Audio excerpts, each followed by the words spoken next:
नमस्कार, स्वागत आहे तुमचं। तर हॉटेलमध्ये आपण तंदुरी रोटी खूपच आवडीने खातो, तर कधी घरी पण करून पहा। एकदम सोपी मेथड आहे आणि आज तोच व्हिडिओ मी तुमच्यासोबत शेअर करणार आहे। तर चला अजिबात वेळ न घालवता रेसिपीला सुरू करूया। तर या रोटीसाठी वेगळं कणिक भिजवायची गरज नाही आहे। जे आपण पोळीसाठी भिजवलेलं आहे तेच कणिक आहे।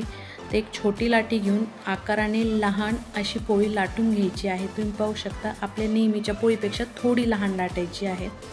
आणि एका वाटीत पाणी घेऊन वरच्या साईडला आपल्याला चांगलं पाणी लावून घ्यायचं आहे।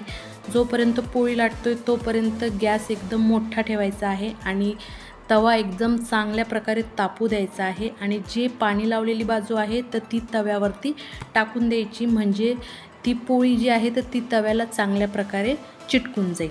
आता ज्या पद्धतीने मी शेकत आहे त्याच पद्धतीने तव्याला थोडासा साईडला वगैरे करून त्याच्या साईडच्या कडा वगैरे चांगल्या भाजून घ्यायच्या। तुम्ही पाहू शकता खूप छान बबल्स आलेले आहे रोटीला।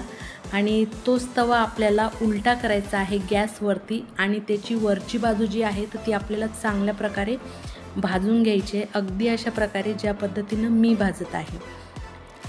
तर वेळेवरती घरच्या घरी मिस्टरांना खुश करायसाठी आपण ही तंदुरी रोटी चिकनसोबत, माशासोबत किंवा अंडा करीसोबत करून देऊ शकतो। एकदम गरम गरम खूप छान लागते खायला आणि एकदम क्रंची झालेली आहे। तुम्ही पाहू शकता, हे पहा एकदम क्रंची झालेली। तर हे पहा किती छान झालेले आहेत ना, एकदम सोप्या।